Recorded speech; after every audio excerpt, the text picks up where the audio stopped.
Really excited to have our fourth webinar session of the Thriving Lives Toolkit webinar series. This session is focused on the principle that parents are engaged. We've got different contributors today, which I'll introduce to you in a second, but we've got a really nice balance today. So we've got a school joining us to tell us about their work with parents that they do within their own school. And then we've also got someone else with us today that's going to talk through the survey tool that is available on the Thriving Lives Toolkit, and explaining more about the survey, how it works, and where to find it essentially on the toolkit itself. So for those of you that have joined, we've asked people just to pop in the chat your name and your job role. That kind of helps with networking as well, we find. If anyone who's not speaking, if you just check your mics are muted. So I have gone through most of the list, but I think there might be some people still on loud. And then I will make a start. So thank you so much for our contributors today for being involved with today's session. We've got Mariam here and Naomi, who's been brought in last minute from Alexander First School. They're going to be starting off the session talking about their school and how they get parents engaged, and giving us a little bit more information about different projects they've got running, about all the animals they've got on school site and all the dreams of getting more animals involved as well. And then we've also got Peter Rose, who was a consultant on the survey tool and the development of the survey tool as well.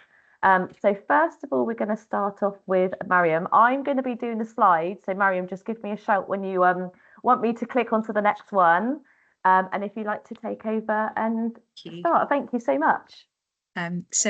As Victoria said, my name's Mariam Khokar. I'm head teacher at Alexander First School, and I'm joined by Naomi Corcoran. Hi, I'm the deputy head and the SENCO here. So we have, next slide, thank you. So a little bit about our school context. So Alexander First School is a first school. Windsor operates under a 3-tier system. So we have a nursery and we go up to the academic year 4, and then the children would move on to a middle school to complete year 5 and 6 up to year 9. And then Windsor has 2 senior schools, high schools. So we have a nursery taking in 3-year-olds.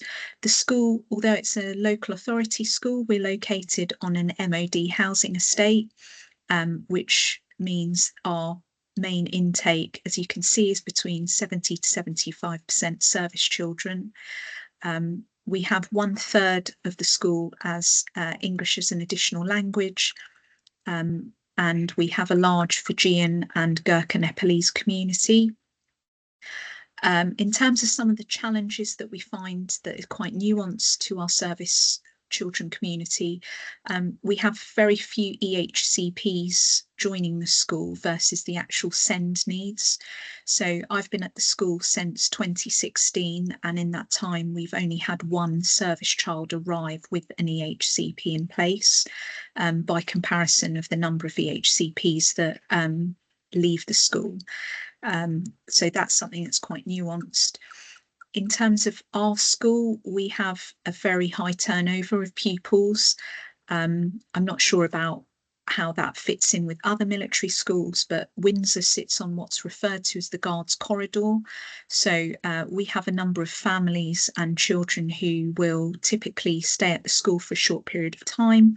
That tends to be around 2 years, and then they would move on, and sometimes they'll return to us, and they're moving sometimes between Aldershot, Purbright, Knightsbridge, but also across the UK and overseas. We've got quite a global pupil population. So, as I said, we have a large number of pupils who will join parents retrospectively from Fiji. So parents are based here working, and then they will send for their children later to join them. And so that in of itself creates a nuanced pupil community, where not only are the children then trying to adapt to a new culture, a new school system, a new language, but also some of the emotional impact around having, in the build up to them arriving in the UK, had their primary care given to them by grandparents who they consider as parents, and the kind of transition to then joining what is often strangers, and the emotional needs around that. We also have quite a high turnover of staff, particularly our TAs, and that's because we seek to employ as much from within our service community as possible. So we take on as many service partners as possible in job roles across the school. So that can be anywhere from teaching assistant to, we've had the school cook as a military partner, admin staff, and that in of itself brings great rewards, but also some challenges around turnover, around having staff who are really competent at what they do, who really understand the children, and then obviously those individuals leaving us. Thank you. So given our school context, I was particularly interested around looking at research-led practices and understanding how we can best support the school and the community and the actions that we would need. So I undertook a really long research project that looked around how service children learn, the ways in which we teach service children, and as part of that, how we engage parents. And there were 3 key findings from that around social inclusion, around agency, and around valuing identity. And those were the things that I'll be discussing for today's purpose, just from the point of view of how we undertook parent engagement. But obviously there was a lot around how we then support service children with that. Thank you. So in terms of the research that we did, so it's case-based research. We looked at, as I said, service children's learning, service children's engagement with school, service children's engagement with the curriculum design, how teachers engaged with service children in terms of pedagogy. And we realised that actually a really key component was parents, and getting parents to partake in their child's education experience. And we found it was really difficult because of that high rate of mobility and turnover, that sometimes parents wouldn't engage with the school because they would know that in a few months, that in a next term, that they would be leaving. So that was something that we found quite tricky. So in terms of the first finding around social inclusion, we realised that what we had to do with parents is this sense of creating belonging, creating a mentality of this is my place, this is where they want to belong. And we also did a lot around the civility saves lives theory. So that's an approach where it's based on the work within the NHS that looks around how we as professionals conduct ourselves with other professionals, but also outwardly facing with parents. And it's really, from an NHS point of view, it's around the notion of being an expert in your field, but being able to engage and relate and work with patients in the context of the NHS. But for us, it was around how could we engage parents who have, in our experience, had quite negative educational experiences, who are not familiar with the Windsor school system, who are not familiar with the curriculum. So much has changed in the time since I've been teaching, let alone since many of the parents have been in school. So it was around that notion of how do you sometimes engage individuals who don't want to be engaged? And so the civility saves lives theory was something that we really worked on to better understand the position, and you know, with that notion of great power comes great responsibility, but how do we work towards humbling ourselves to see that parents aren't always the problem, that sometimes there's a reason. With the children, we're very quick to say all forms of behaviour is communication, and so taking that towards parents as well. Agency was something that really stood out, and this notion of, through the research, we found that what was coming forward was a sense of lack of control. And so we set about trying to instill a sense of control, particularly around decision making. And again, from parents' point of views, decisions around where this child would be educated, how they would be educated, and those sorts of things really came through. What also was apparent was actions that really make a difference. A lot of what we were doing was really time consuming, but wasn't necessarily having the impact. And so from a leadership point of view, it was about trying to think of what things are we able to do that actually A, parents want, and B, parents will respond to. And for us also, agency was around trying to engage parents in better understanding that responsibility affects change, and the notion of parents being able to impact change effectively in their child's education. And then the last finding that really came through was about valuing identity. So we took up the notion of identity-centered learning, so looking at how we could involve the parents in our curriculum design, what we teach, how we teach, and using their identity to better support that.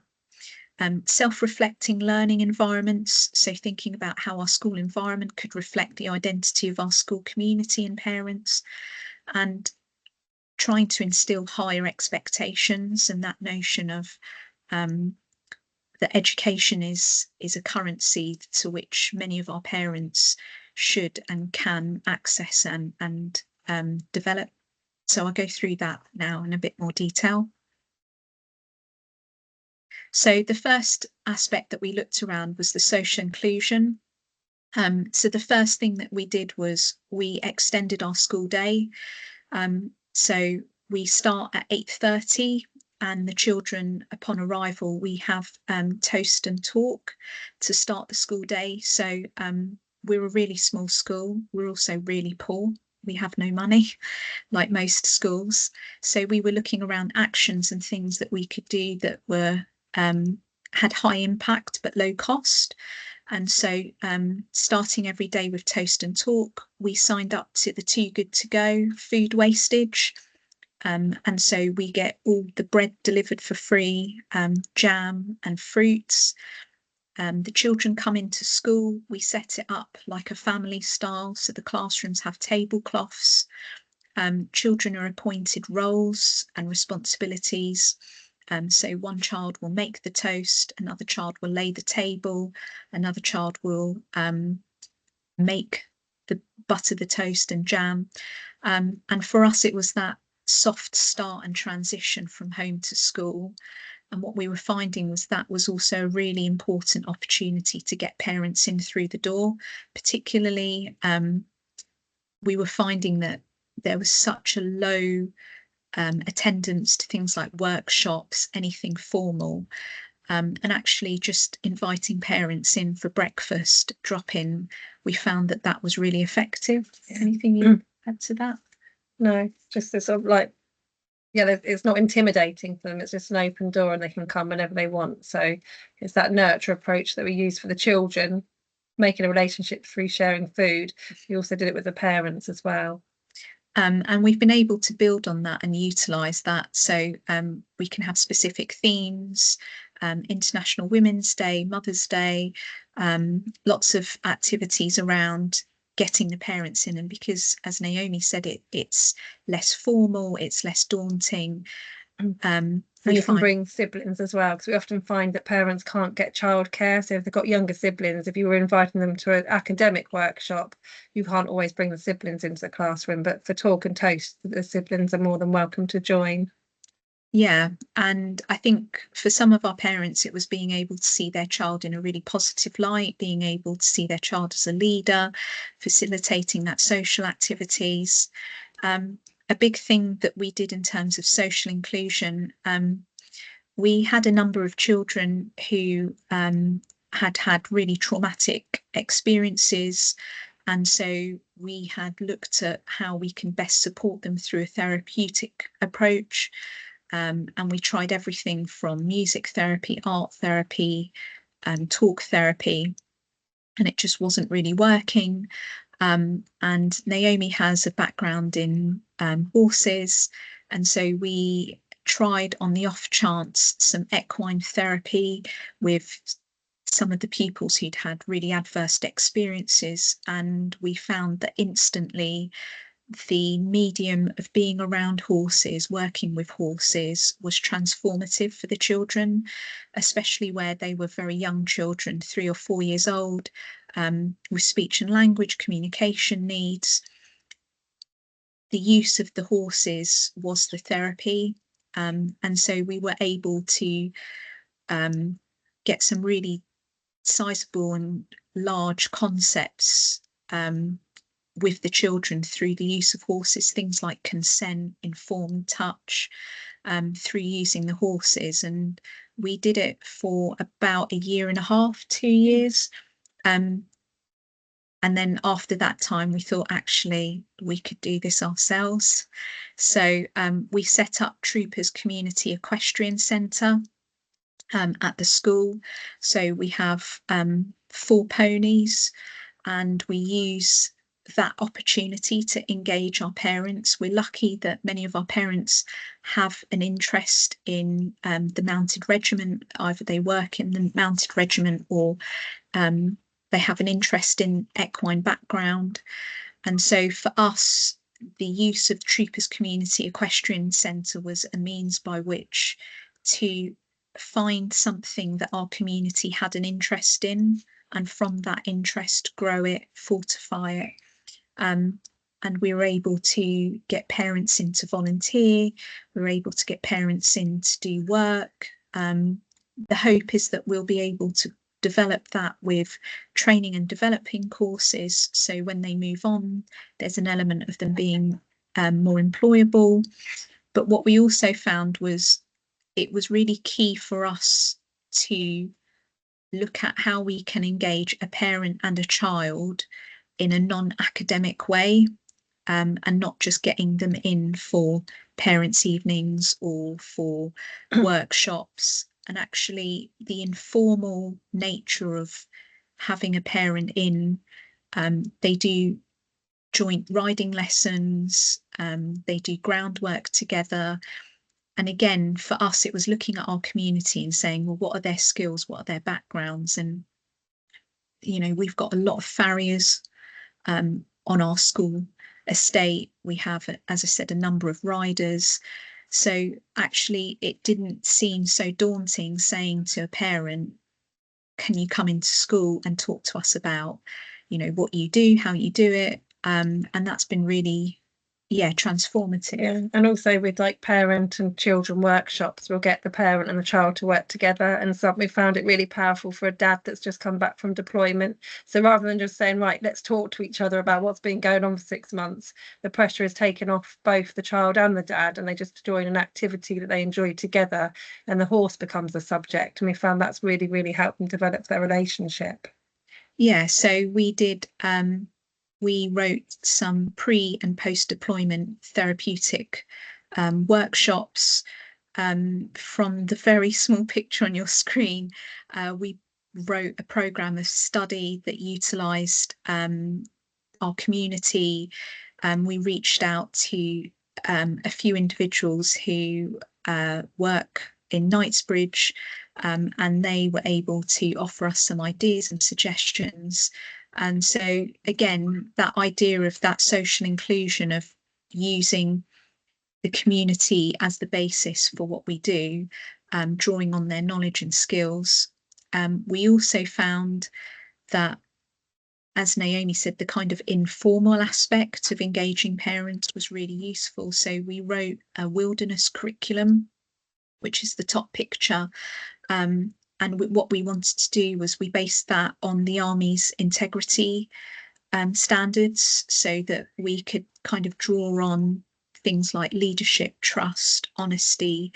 And from that, we created a programme of study that, again, the emphasis is on being able to engage with parents. So everything can be done by the child on their own, but it can also be done in collaboration with a parent. It can be done in small group work. And that's, you know, the basics of outdoor wilderness training, being out in the forest school, and being able to, draw on those skills and knowledge. So that's the kind of social inclusion, and the main thing around that is this notion of looking at our parent community, looking at our school community, and utilising the knowledge and skills, and most importantly, their interests. What is it that the parents are most interested in? And from that, drawing on it. So, as Victoria said, we really know that animals work well with our children, and engaging parents with that. So that's been really positive. So around agency, this was around trying to, I suppose, empower our parents. So the first one was thinking about what we could offer the parents. The second notion is around what we can do to empower our parents. And a big thing for us, again, is around career opportunities to engage families, to engage spouses. So the first picture is a picture of Jess. So Jess is a military wife. She actually lives in Aldershot but commutes over to Windsor. She has a particular background in equine. She was finding it difficult to get employment. For us, we found even things like a DBS was really difficult because they don't always have utility bills, proof of address. So those really basic things, which are obviously above my pay grade, but the kind of trying to get parents in and offer them career opportunities was really important. So as I said, most of our teaching assistants we seek to employ from our community. We do a huge amount around training and developing. That's a blessing in terms of having their knowledge, having their buy-in, but it does mean as a head teacher that my staffing costs for training is really high, because they get in and then they're sort of leaving. And they don't always leave an academic year as well. It's not from September to August, so the July, so you could plan the year. They can go halfway through the academic year, which is hard to manage in classes as well.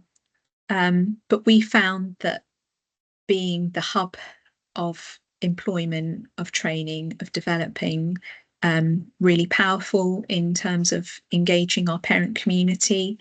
A big thing for us was around trying to empower parents around this currency of education, and that was really about things like we had quite low attendance and persistent absenteeism. And that was mainly around if there were 4 children and one child was ill, the other 3 weren't being brought to school for lots of different reasons. And so what we wanted was to try and explain and to show to parents how education is something really powerful and transformative and an opportunity for them to grasp. And so that was around us working with universities. So we are linked with Brunel University in particular, and having those opportunities for the children to see what life beyond primary school looks like, but also fully engaging parents. So we are lucky that we were able to create a STEM, so science, technology, engineering and maths learning programme that offers the opportunity for tag team lessons, tag team projects. So for example, we've just had World Water Day. We invite parents in to do a project day, and essentially again just drawing on those engineering skills, that knowledge, and there being no kind of right or wrong. So we have these project days which are then led by the university, and it starts really small of your challenge is to create a water carrier, and then the university have built that up so that they can see, well, if you can do this, this is what United Nations waterworks engineering looks like. So kind of drawing it back down, but also taking it up of, this is a small aspect of your child's learning, but look at what this learning could lead to, look at what these job opportunities are, look at what the skills your children are acquiring and how they can be transferred later on. Really basic thing, we do all of our parents' evenings online now. So we found that that was the most effective way to avoid parents, as Naomi said, not being able to facilitate childcare, not being able to attend later in the evening, or both parents, one would stay at home, one would come in. We also found that it meant that when there was a deployment, we were lucky that parents were still zooming in. So, you know, we had parents in different time zones zooming in, and it was a really basic thing of just, you know, why is it that we insist on parents coming in? What is it that they gain? And how can we encourage that continued investment in your child's learning? So all of our parents' evenings are online. As Naomi said, childcare has been something that has always been a barrier to our parents either coming in physically or engaging. So really simple, we have a nursery, we use our staff to facilitate creche activities, so that when we are putting adult specific coffee mornings or things like that, that there is a creche service available. A big thing for us that we found was really useful was the notion of collaborative learning. Again, parents learning at the same time as their child. And so we launched SPLATs, which are stay, play, learn all together. And essentially it's a way to get a parent in. So they come in, they'll have always teas and coffees, refreshments in the hall to start with. As a community, we will then have a 10-15 minute talk, and that's a themed talk. So sometimes, and again, we base that on the needs of the school. So it might be a 10 or 15 minute, very quick, wouldn't say a workshop, but a very quick discussion around something like bedtime routines, screen time, and we really take from the community what that need is. Fussy eating, sometimes it can be academic, so it might be around helping your child to read, but we try, as I say, to think around what it is of the needs of the child, what are the needs of our community. We do that for 10 minutes in the hall, and then the parents go into class and are able to sit with their child and see their learning in action. And it was really important for us, for the parents to see what we do and why we do it. And that was partly because we had a lot of parents who were keyboard warriors and weren't always, challenging, should we say. And so for us, it was that opportunity of, look, come in and actually see for yourself what it is. And that's a really bold move, particularly as a head. You know, you're exposing yourself, you're exposing your staff. But in actual fact, I think for the most part, parents being able to see how we manage behaviour, how we manage difficulty, how we manage sheer volumes, capacity of children, negotiate situations. I think for us that was quite powerful. Yeah. So yeah, the SPLATs have been really important. And then therapeutic opportunities about how can we get parents to be more independent and more invested. And sometimes it is about working on the parents who have had those negative experiences. So as I've mentioned, we do the collaborative equine therapy. We do filial therapy, which is like family therapy, and we found that that was really useful pre and post deployments. We also have a number of service children who are looked after children.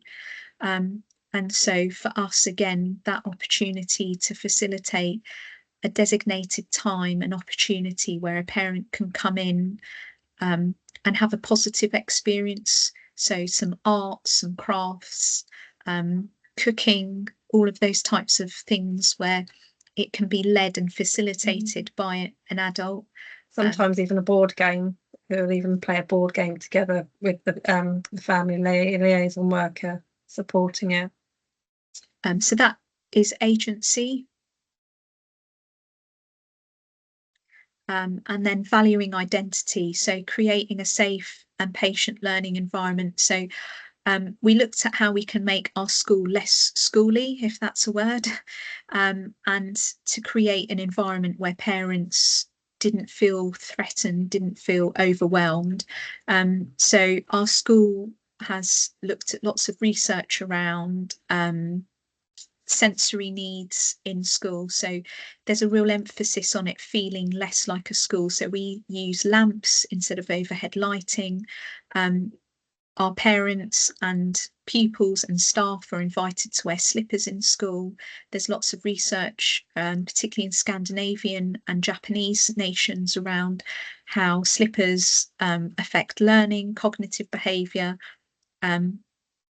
Also, we try and use a lot of plants. There's lots of research around air quality and how green foliage can create a more harmonious learning environment. So we wanted school to feel different, so that when parents are coming in, it isn't that kind of typical school foyer area. It feels different, it sounds different, it smells different. Valuing identity, we also realised that there was a real need about school readiness, and some of the challenges that parents have around school readiness. So we created a Ready, Steady, Go intervention that again looked at how we can support not just the child but the parent alongside. And that's a programme where we have some children who simply aren't school ready, and we have created a curriculum and provision approach that works with the family and the child to kind of get them to a place where they're able to learn.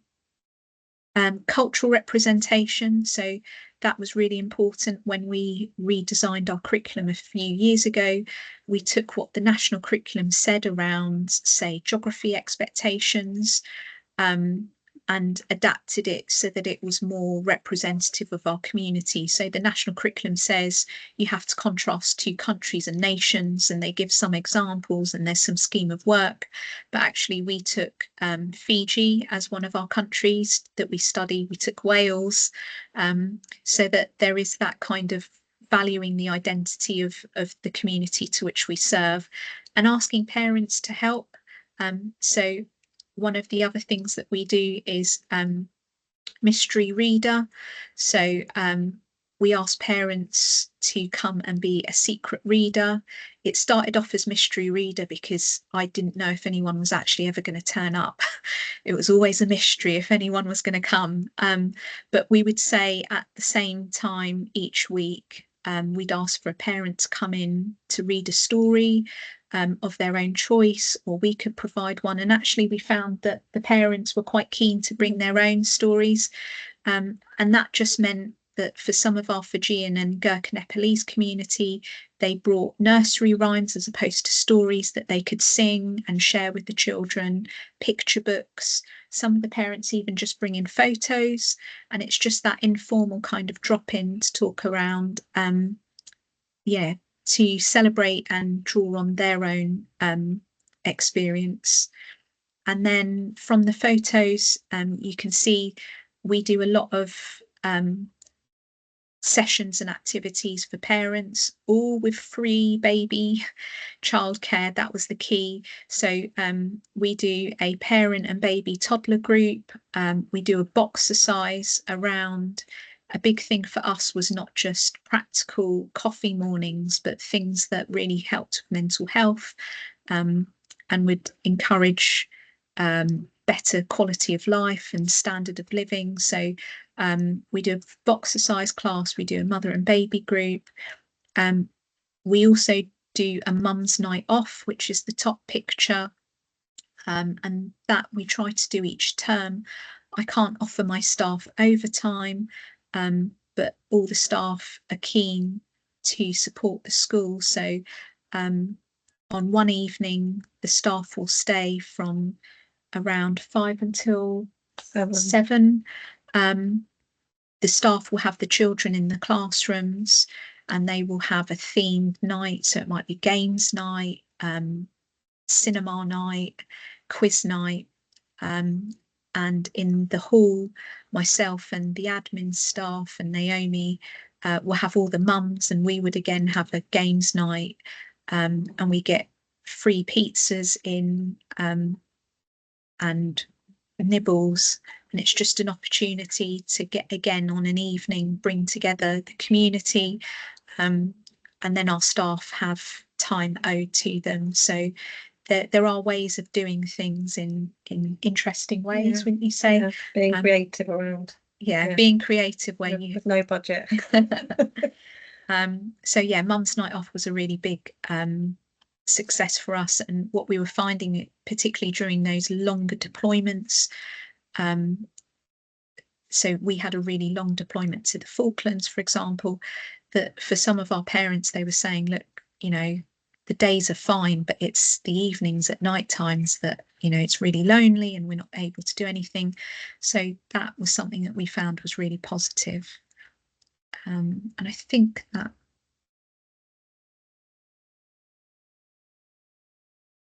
brings it to an end. Yeah, thank you so much. I'm just going to stop sharing the screen 1 second. Thank you so much for sharing all those different and wonderful projects, interventions, and ideas. I just wanted to pause here in case anyone's got any questions before we move on to the second half, which is more looking at the survey tool, because I know some of you in here might have some questions about all the different things that Mariam's gone through there. So if anyone has got any questions, if you'd like to raise a hand on the chat, and then we can move on to the second half. Oh, some are coming in through the chat. If running a school wasn't hard enough, how do you find? Is it because you've got such a good staff team behind you that you can do all this? How do you find you have got the time to put all these interventions in and all these different support systems in? Is there any tips that you could offer?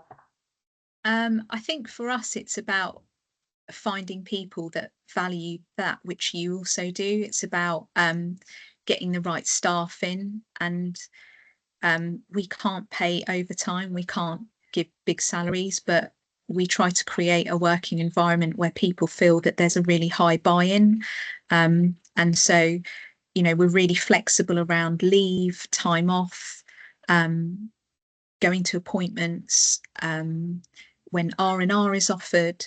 So being really flexible so that it's a working environment that people feel that this is it, they belong to it and it's theirs. There's a bit of ownership. I also think we really value the community. I think everyone's really invested and passionate about the community and the challenges they face. So supporting children and parents, just giving that little bit extra.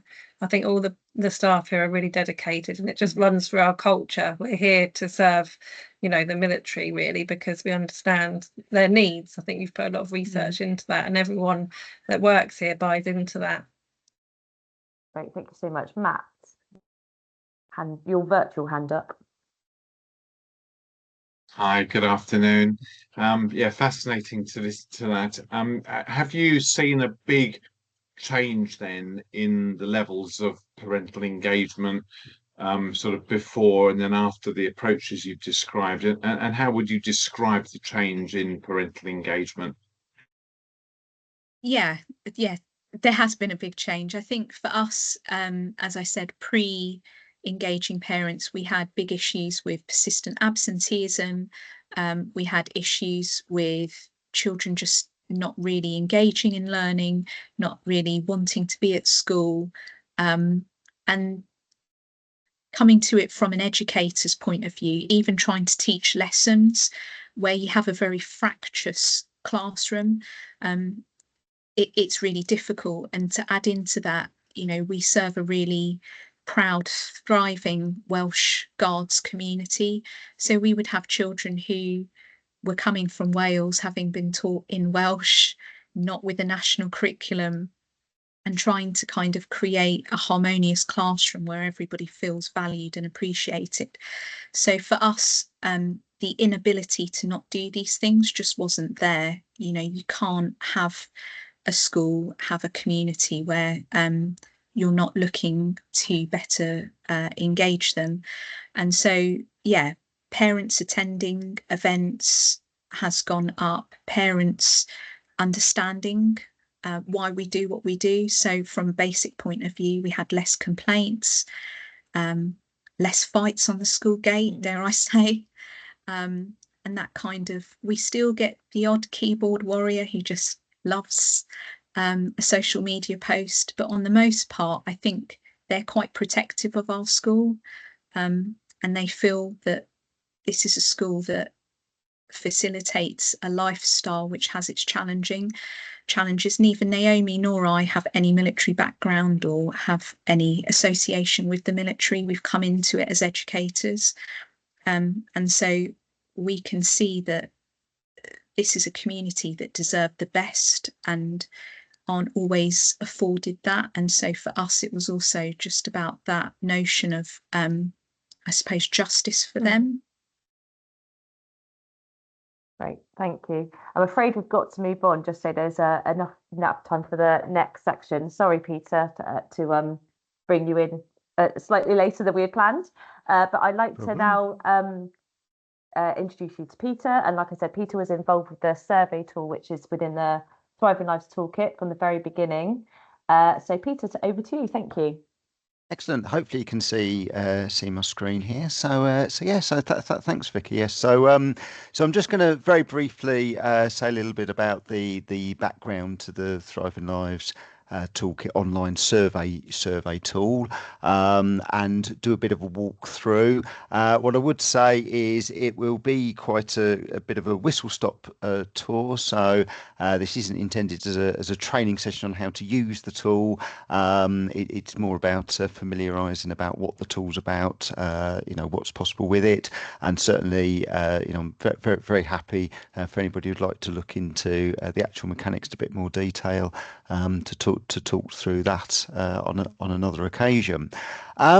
So briefly, the idea behind the survey tool is to really support principles 5 and 6 of the toolkit. So obviously we've got the focus today on engaging parents, and which is principle 6. So the idea is that the survey tool is actually a tool to help engage parents, to hear the voice of service families and service children in identifying what support, what services might be needed, but also to help evaluate the work that you're already doing as a school, and to really use the feedback and use the opportunity to hear the voice of families and children, to develop practice, identify opportunities.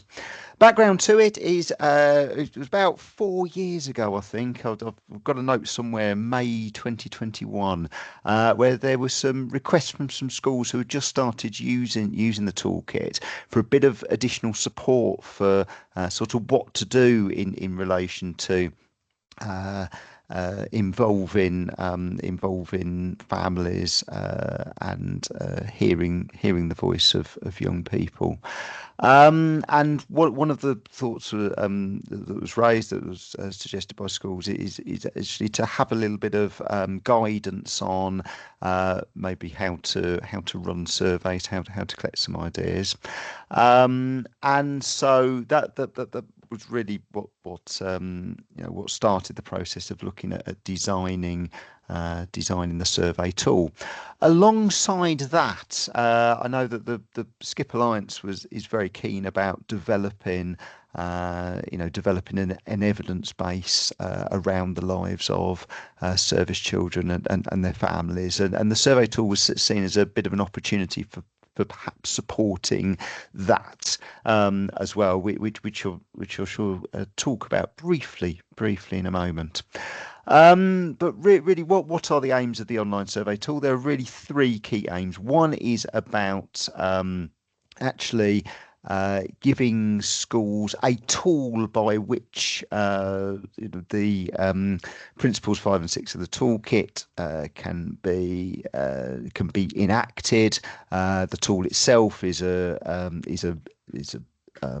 tool for asking questions, listening to what people say. Obviously, it's not just about getting people to fill in a survey. It's about looking at what people have said and responding to that, and feeding back what might have been done in response to some of the suggestions made, some of the some of the opportunities identified.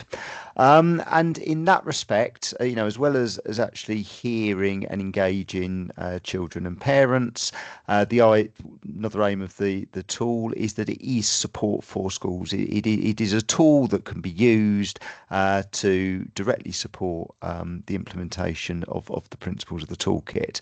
And then the third aim, which is very, very much a kind of secondary aim, is it does give the Skip Alliance an opportunity for helping to build an evidence base, albeit only where the schools and the participating parents have consented to that. So just briefly looking at the 7 principles of the toolkit, as I've said, the principles 5 and 6, children and her parents engage, are directly supported by the function of the tool.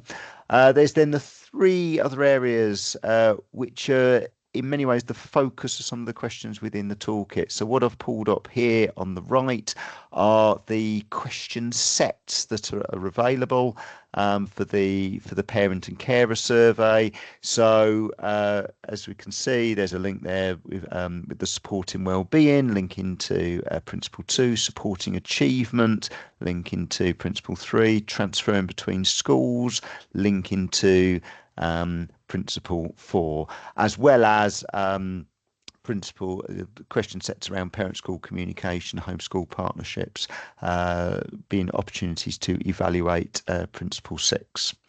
There are also question sets for children. So we've got the question set that's recommended for ages 11 plus. So question sets that have been designed for the secondary age group, and then we've got the question set designed for ages 7 to 11, so sort of school years 4 to 6. Smaller number of question sets because they're more focused on the particular areas identified as most relevant to that age group. In terms of the other 2 principles, they looking about leadership and about staff training and staff networks. Although the toolkit isn't directly designed to address and support those principles, the idea is that by using the toolkit, by working through the process of running the survey, of analysing the data and using that to support planning, that again, that embedding that process within the school processes should be supporting those principles as well. So that's kind of a quick overview of the link between the toolkit and the principles. Key features: the toolkit is customizable. The idea is that when parents and children receive surveys that they feel as though they are from the school.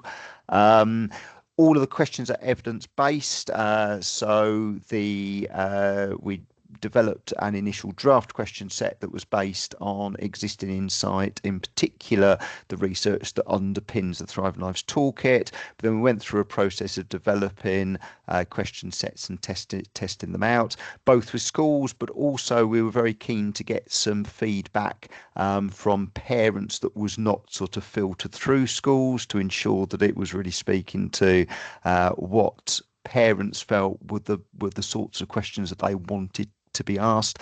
I'm very grateful for the support for that process from the family federations, among others. I think I saw Becky and Ali are all in on this call, so just an opportunity to say thank you once again for your support with testing and developing the question sets.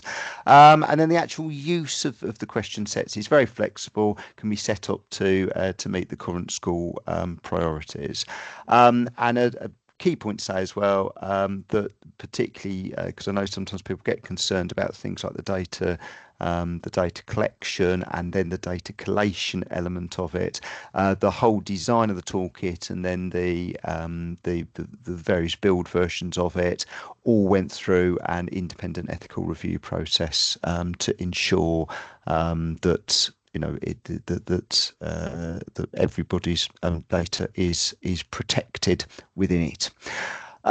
Key elements, which I shall briefly show, but it will be make more sense when I actually show the tool to everybody. Most of the question types are quantitative scale response questions. They're easiest to ask and respond to, but also easiest to help collate some automatic reporting and automatic analysis. In terms of data sharing, schools have the option of opting out of the data from their school being aggregated as part of the Skip Alliance's national data set. In addition, individual participants can opt out of that data aggregation. So even if the school is happy for the school level data to be aggregated, individual participants can opt out of that. There's certainly no compulsion, no requirement for individual responses to become part of the overall Skip Alliance data set. And I mentioned about some ethical safeguards within there as well. So in terms of the actual process, I have logged in here and hopefully my switch of screens will be seamless. So this is the landing page that you will see when you first log into the toolkit. The family and pupil surveys are available down on the left-hand side.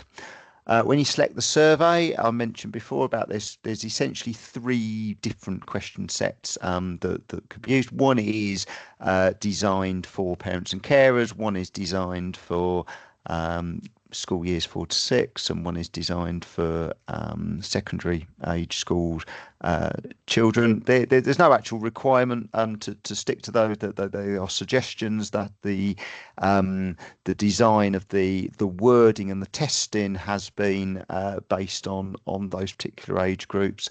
But if you prefer the questions in a different set, there is no requirement or no prohibition on using those. We'll look at the parents and carers set as the focus of today is about engaging parents. There is the opportunity to upload a school logo. There is then the mention about customizing. We're very well aware that different terminology is used in different schools in different parts of the country and such like. So there is the opportunity to use or select the terminology that is the best fit with the terminology that school generally uses. And then you have an opportunity to put an initial, to put in a bespoke introduction to the survey. Again, that's an element of the personalisation. The next is to select the question set. So each survey has a fixed introduction section and a final question. You can have a look at the questions that are asked for each of the in each of the sections. The initial introduction bit is just to collect a little bit of demographic data.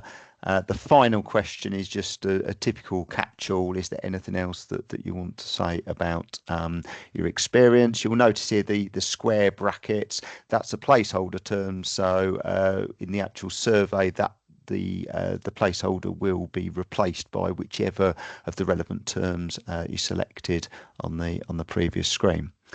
There are then various available question sets based on the different principles within the toolkit primarily. They all follow a similar structure, an initial sort of 3 to 5 scale questions, and then typically then 2 free response questions, one about asking what has worked well in relation to that theme, and one about asking what what improvements might be made. It's the idea about trying to capture both get some positive reinforcement about what is working well, but also giving respondents the opportunity to to make their own suggestions or identify potential areas for improvement.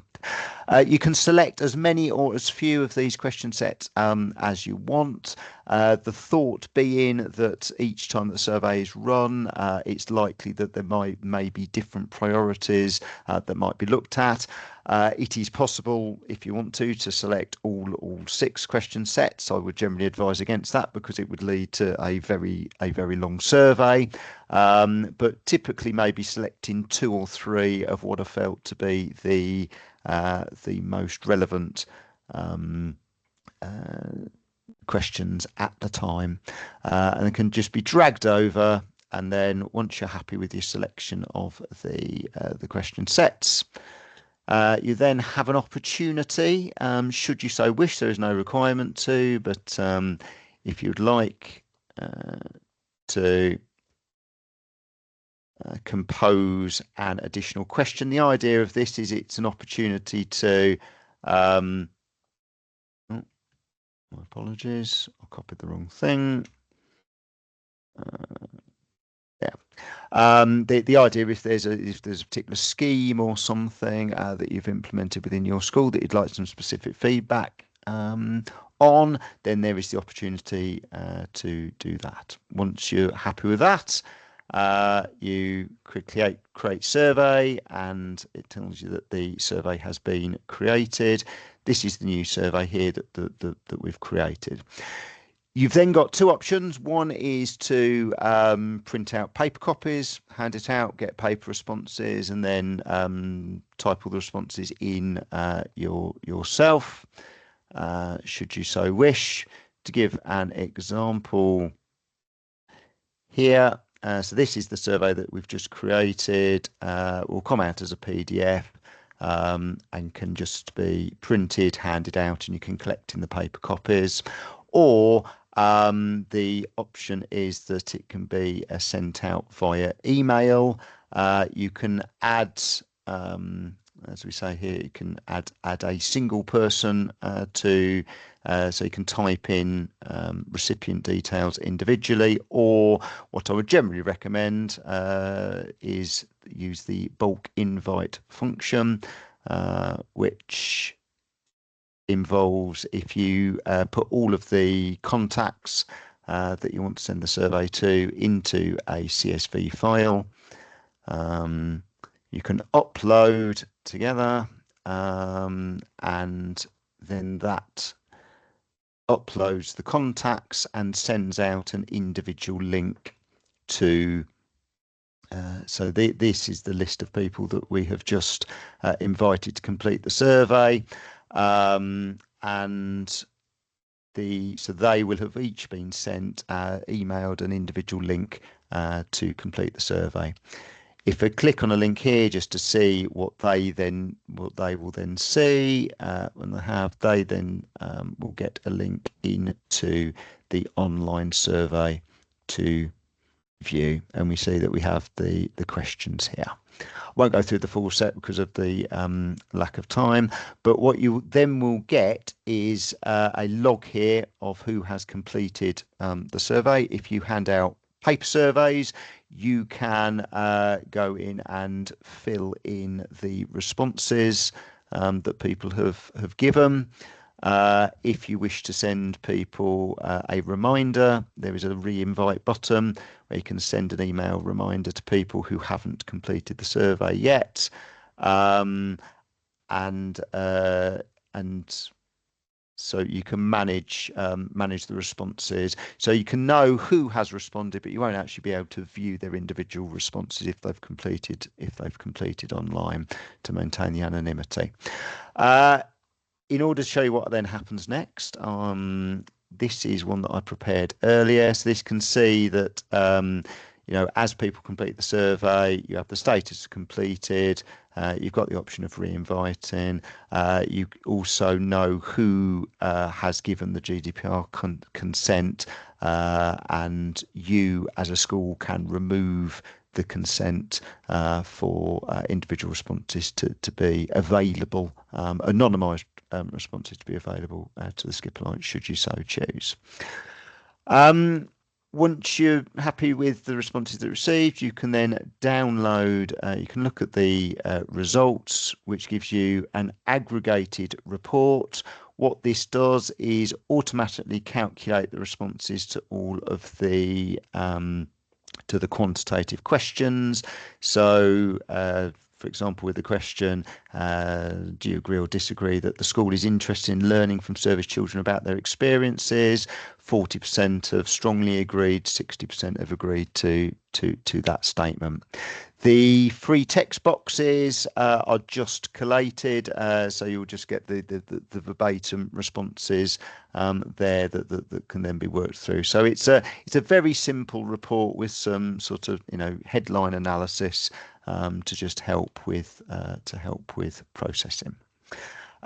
So that is essentially the tool. That's a very quick walk through those.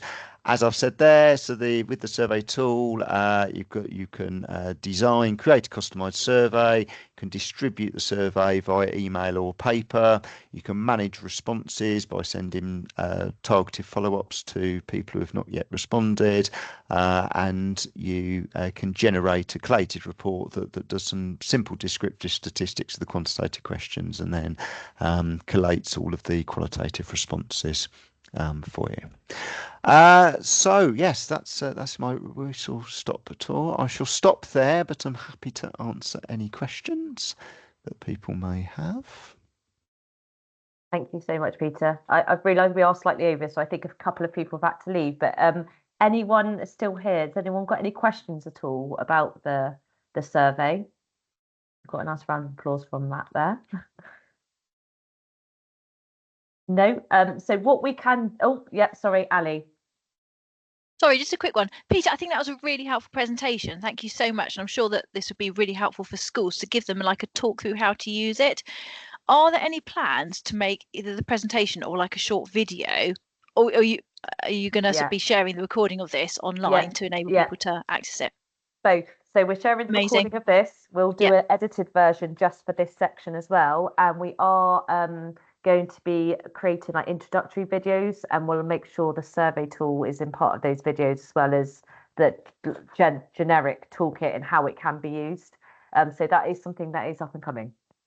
Great, thank you, because I think it would be really helpful for them. Thank you. Thank you, Ali. Perfect. Thank you so much. Sorry we have slightly overrun, but I'd like to say a big thank you